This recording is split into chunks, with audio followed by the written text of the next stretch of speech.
gising sa natutulog. Tingnan natin guys ano magiging tunog na ito.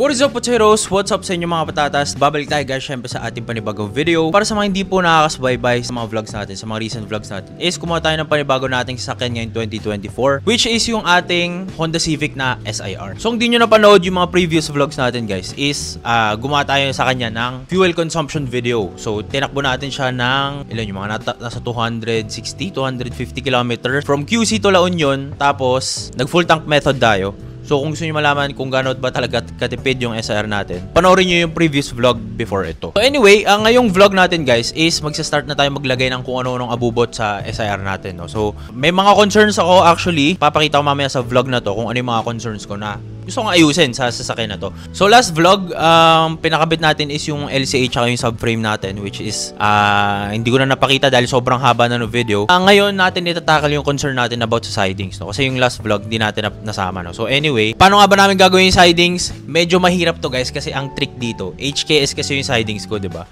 So, nahihirapan kaming ikabit dahil natatakot kami baka mapunit. Pero technically, napunit namin o nagalusan namin yung mismong sidings. Ayoko na ikwento, panoorin nyo yung video na to. Simulan natin, let's go!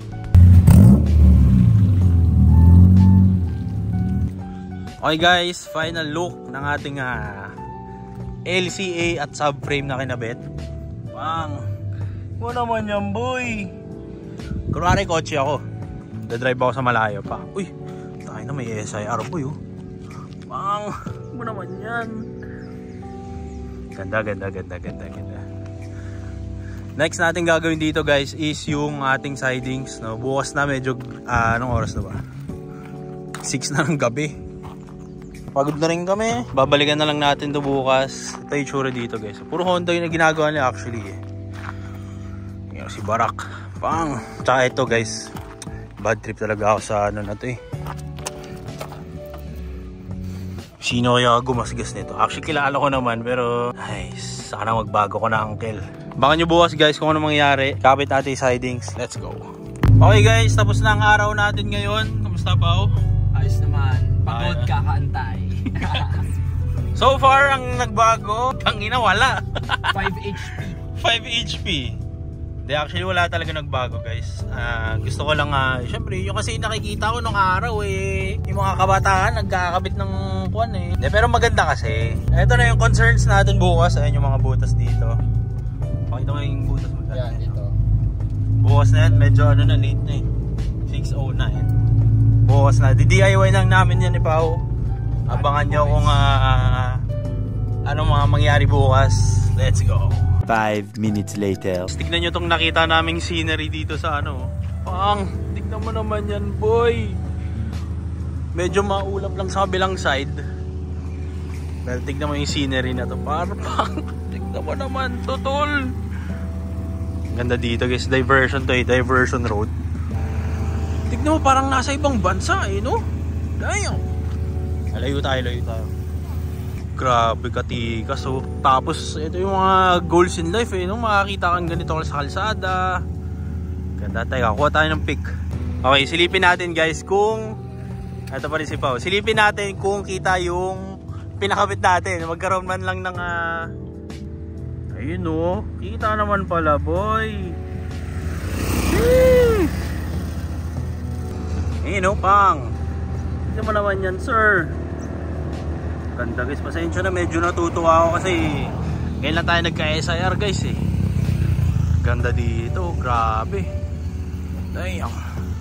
The next day. Okay guys, brand new day. Sobrang aligabok dito. Kahapon ang ulan. Ngayon naman ang init. O naman. Okay, operation namin ngayon. Nilinis na namin yung ibang sidings, ibang part no. Tapos fini-figure out namin ngayon kung paano ililipat yung HKS. So babaklasin lang naman to. Parang brief eh. Hindi, up for grabs. Up for grabs tela ng, di ko alam anong tela to. Babaklasin, lilinisin muna namin yung iba guys. Teka, papakita namin sa inyo before and after. Tignan nyo to guys oh, ang satisfying niya pag pinapaklas. Kasi para siyang mga blackheads eh oh. Yun mo. Ayun oh, parang blackheads eh. Kadiri eh oh. Ayun. Next move natin yun guys. Kailangan natin linisin yung pagkakabitan natin ng rugby. So linisin muna namin to. Para kapit na kapit yung rugby dito guys. Okay guys, progress check. Medyo na-fuck up namin. Yung luma, madali alisin. Pero itong HKS, ang hirap niya baklasin guys. Tapos, medyo nag-iiba na yung anyo niya. Medyo nasisira ko na siya. So, kukuha na kami ng professional help. Ito na yung tsura guys. Nabaklas na namin dito. Babaklasin namin yung iba. Pupunta na kami sa ibang part. Saan tayo pupunta? San Fernando, La Union. Sila na bahala. Sumuko na kami. Hindi na namin kaya. Tara, abangan nyo. Let's go. Na-realize namin guys na yung HKS na mismong tela is parang kakakabit lang. Is sobrang dikit pa. Ginamitan namin siya actually ng blower. Wala kaming heat gun at the moment. Pero still, hindi kaya nung ano guys, hindi kaya ng blower na initin. No? So ako syempre, as an excited person, hindi ko na maantay na bumili po muna kami ng heat gun. Tapos heat gunin namin isa-isa. Para lang matapalan yung mismong, yung punit na nakikita doon yung sa color white. So para sa akin, naisip ko, ang trabaho niya, masyado para doon lang sa white spot na yun. So, naisip namin na wag nang isugal. Tapos syempre, present din yung fact na baka mapunit yung HK siding. Tsaka nung binoblower namin siya guys, yung HK sidings, tumitigas yung tela. So, sobrang hindi na namin alam yung gagawin. Tinanungan namin dito ng mga professional na nag-upholster doon sa La Union is medyo iffy sila kasi hindi nila alam kung paano babaklasin. And ayaw naman namin na pag napunit nila is magkakaroon ng problema do. So kami, naghahanap din ako actually ng tutorial kung paano baklasin yung HA sidings. Pero kasi too much to risk kasi para sa akin eh. So 'di ba? Para doon lang sa tapal. Actually hindi naman yung sidings, hindi naman yung tela yung mismong problema, yung punit lang dun sa mismong armrest eh, 'di ba? So naisip ko baka madamay pa yung sidings. So wag na lang natin gawin, wag na lang natin ilipat, 'di ba? Tapalan na lang natin. So papakita namin sa inyo ano yung ginawa namin. Tara. Okay, silipin natin na paano ginagawa. Dinecide namin guys sa tatapalan na lang. Ano? Dahil medyo takot akong isugal ang HAS natin na tela. So tatapalan na lang natin. Titingnan natin anong itsura. Ito guys. Nandito tayo ngayon sa Hidden Gems. Manood lang ang magaling ako. Manood lang. Panoorin mo na lang. Panoorin mo uncle. Makikita ka. Uncle, ano po pangalan mo? Anselmo? Pasito. Pasito po? Pasito. Si Uncle Pasito, siya ang tumira ng ating sidings. Sige natin ang lapat. Back! Teka. Kalma. Teka lang. Baka kabahan si Uncle. Teka. Follow natin para makita mo pagka in-upload na namin to. May 1 subscriber tayo ngayon. Para makita mo ang kalha. Mapapanood mo yan mga next month. Yung mga naman sa tricycle nandun. Pinapalo mo din ang kal. Basta nakikita ko lang. Hindi ako marunong magkaliko. Okay, tignan natin. Hop! Hop, parang malinis ah. Malayo dyan eh. Hop! Pwede na boy. Okay na to guys, oh, tingnan mo. Kesa sa malayo, kaysa may puti, di ba? Pwede na, nakapatong naman siko eh. Nakapatong naman siko. Pwede na. All good. Ipit ka na lagi ng microfiber. Okay, tatapusin namin yung 4. Let's go. Oh, fuck! Oh! Fuck! Okay, let's go. Dito kami ngayon sa Maravilla. Yan. Papatanggal namin yung scuff. Papalitan ng free flow.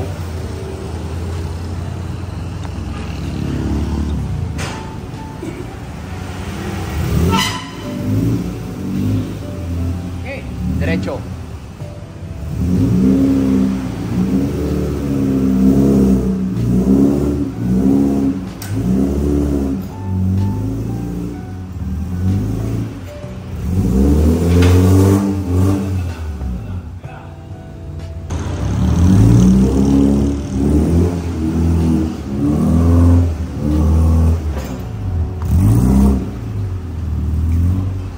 Natin dito sa harap, guys, para masilip na rin natin anong meron dito sa ilalim.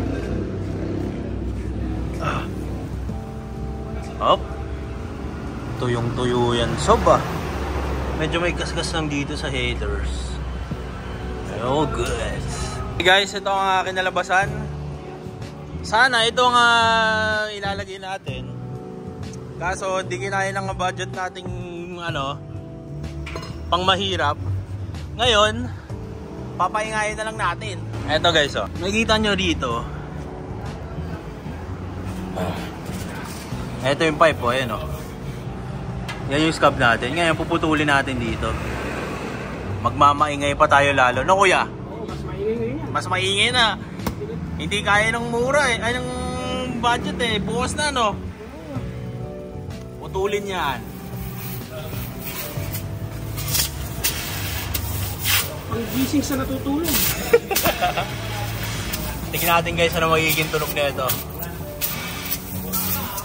Bago natin ituloy ang ating video, gusto ko muna i-share sa inyo na favorite ating betting site which is ang 1xBet is doing improve na ngayon 2024. So ngayon 2024 dahil nga meron na silang sariling application sa phone, syempre mas madali na mag-cash in and mag-cash out. At syempre mag-deposit para makapag-bet tayo. So paano nga ba i-download yung 1xBet? Search nyo lang sa Play Store or sa App Store. Android or iPhone, meron niyang application sa phone. So punta lang kayo sa App Store or sa Play Store nyo, search nyo lang dyan 1xBet, tapos lalabas yung window na yan. Share ko lang sa inyo guys, dati kasi wala silang application sa phone. So ngayon, syempre mas madali na. And syempre, mas reliable to kasi hindi na kayo mag-click ng kung ano-ano pang link. Anyway, meron tayong voucher para makatanggap kayo ng $100 from 1xBet. And from me, no? So papakita ko mamaya kung paano nyo malalagay yung voucher natin. Lalagay nyo lang rich potato, tapos makukuha nyo yung $100 na voucher na parang panimula kung tawagin. So first deposit nyo, lagay nyo yung voucher na rich potato, tapos makukuha nyo yung $100 na yun. Anyway, kapag na-download nyo yung application na 1xBet, mapupunta kayo sa page na to. So tara!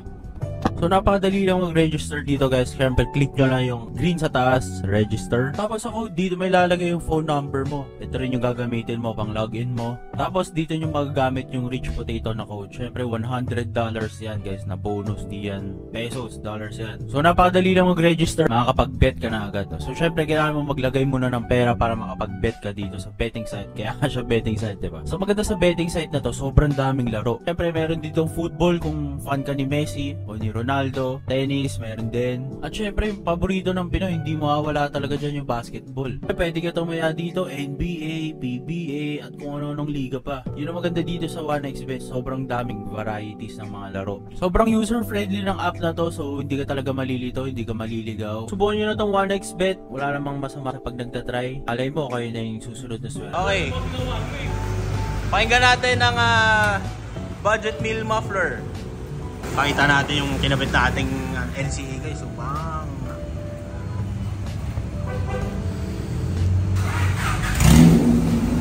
Hoy!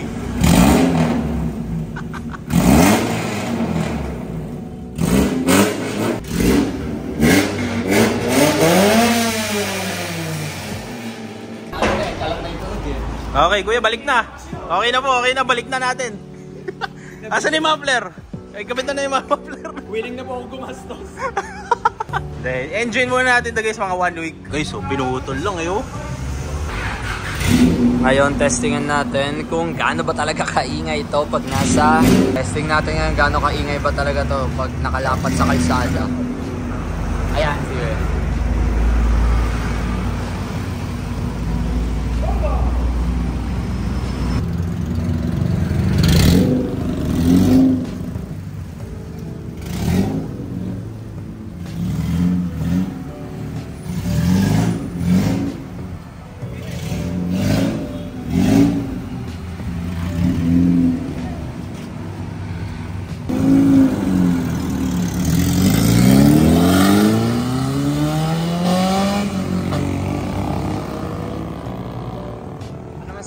ginagawa nyo? Yan, for sale din pala tong Fortuner ni Kuya. Ayan. Pag gusto nyo guys, kontakin nyo lang. Napakasariwa niyan, no? Nakamags pa.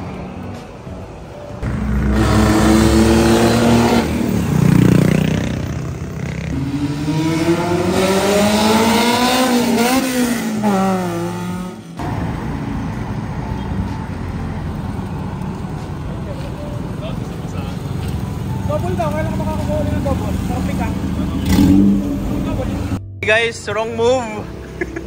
May papamapleran na lang natin. Sobrang iingay pala. Damn. Sobrang iingay na ito guys. Parang mapapagasas pa tayo bigla ng muffler. Hey guys, change of plans ulit. Gagamitin muna natin ito ng sobrang iingay. Okay guys, ngayon pakinggan natin gaano ba kaingay sa loob etong SIR. Sobrang iingay boy. Ganyan guys, bulahaw. Parang nagsisisi ako boy. Pwede pa naman bukas eh. Pwede bukas. Testingin muna ang cheapest option 300 eh. Sabagay, 300 lang naman patanggal namin guys eh, sa scab. Kinatapusan namin ay nag-scab na lang muna tayo. No? Hindi ko na muna pinakabit yung muffler dahil medyo makatiga-tiga kasi guys eh. Hindi tayo naka-scab. Naka-straight tayo. Hindi ko alam kung naririnig nyo pa to pero sobrang ingay. Technique dito guys, dapat ano lang eh, low RPM. Pero sobrang ingay kasi. Oo, narinig nyo naman sa labas. Abangan nyo bukas kung ano mangyayari. Kung ibabalik ba namin sa stock na scab, papamuffleran, papa straight pipe, papa side exit, di namin alam. Paglalaro namin yung sasakyan natin sa barak, titingnan natin yung best option. Share ko sa inyo ano ang pinagkaiba sa takbo kapag naka-scab sa tunog ng VTEC. Kasi mas rinig na yung VTEC dito guys eh. Ngayon papakinggan natin kung ano yung tunog kapag naka-scab. Naka-scab pa rin naman dati pero pinaiksian namin ngayon. Basta pakinggan nyo lang para tingnan natin yung difference. Pero so far sa takbo, parang medyo bumagal, parang ganun eh. Nakakabitin eh kumpara dun sa torque nung luma. Iba pa rin eh. Yung jump, yung talon. Yung sa totoong scab. Yung sa totoong scab na tinanggal natin. Kasi para tayo naka-straight pipe na ngayon eh. Ito straight pipe from headers pala yan. Ayan, titignan natin dito. Merong mga 20 inches na pinaklas. Oo. Na nandun. Tignan natin dito.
Feel ko hindi ako tatagal sa ganito.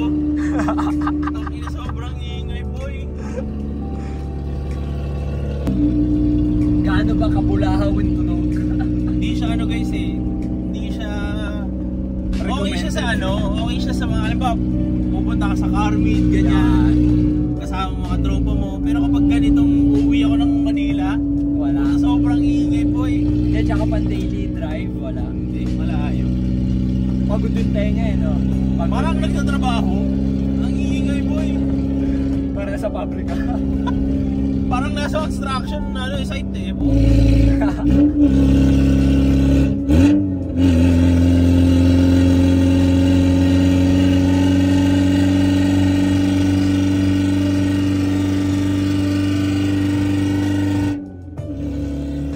Ganun talaga kaingay. Grabe, hindi alam mo magsalita ka. Kailangan mo sumigaw. Ang inang ko eh. Text na lang tayo. Bukas, hindi. Bukas, malibat na to. Ayoko na. Ay, sobrang ingay. Magsa San Fernando na naman bukas sa puta. Guys, bukas abangan nyo kung anong pipe ang ipapakabit natin dito kay Barak. Kung matutuloy na ba tayo sa HKS copy na free flow or ibabalik yung 24-inch na scav na stainless or papadugtungan namin to ng stainless na piping hanggang dulo. Madaming options eh. Madaming options. Pero definitely hindi tatagal tong ganito kaingay. Baka bukas ayoko na to. Ipapakita rin namin sa inyo guys bukas kung gaano lang ba kahaba yung natirang piping from headers. Bakit ganito kaingay? Hey guys, ito na nga sitwasyon natin ngayon. So, pinapatuyo ko na lang to actually. Niragbihan na lang namin pati ito, pantapal natin. Pati sa kabilang side, binaklas na rin namin. So, papakita ko sa inyo ng itsura kapag nakabit na natin tong piyesa ng tela na to. Ngayon, hindi naman siya, bakit kasi siya guys, isipin mo ganyan, may puti, di ba? Pero kapag nakatapal tong itim, mas hindi na siya halata, di ba? So, kasi nakakatakot guys na baklasin to dahil nga mahirap maghanap number 1 ng HKS. Pangalawa, mahal yung presyo. Pangatlo, kung meron pang ganito. So, ayaw na namin isugal na baklasin to. Siguro lilive na lang namin sa mga professionals. Kaya so dito sa La Union, wala kaming mahahanap. And ayaw namin isugal na mapulit ng iba, no? So, kaya DIY na lang namin to ng mabilisan. So, papakita ko sa inyo ang itsura in 3, 2, 1, let's go! Ayan o, tignan mo naman yan boy. Ano ba Sol? Mas okay, mas malinis? Mas malinis, bawas presyo nga lang. Mas hit sa'yo boss. Diba? Mas malinis siya guys. Etong mga rugby na to, hindi sa amin to guys. Dati na to sa old owner. Sana iningatan niya ng pag rugby, no? Hindi na dumi ng ganito. Pero mas okay na, no? Kaysa may kitang puti. Okay guys, ito na ang finished product. Sa malayo malinis yan boy. Pero kapag lumalapit ka ng paunti-unti, makikita mo yung imperfection. Hindi mo masyado halata pero pwede na, no? Kaysa makita mo talaga yung puti. Hindi kami gumawa nito yung rugby dyan. Di ba? Ditong side, ito hindi pa namin nakakabit kasi sumuko na kami. Makikita nyo guys, binaklas namin dito pero kami ay nabigo, no? So babalik na lang namin yung stock. Ayun guys, tapos na ni Paolo, Master Pao. Kaso di mabalik na maayos. Ay, siyan. Tignan mo naman. Lyogenic. Parang may band-aid. May band-aid. Dito na natin tatapusin ang ating video. Kita-kits sa mga susunod video guys. Baka yung mga susunod upgrades natin dito. Let's go!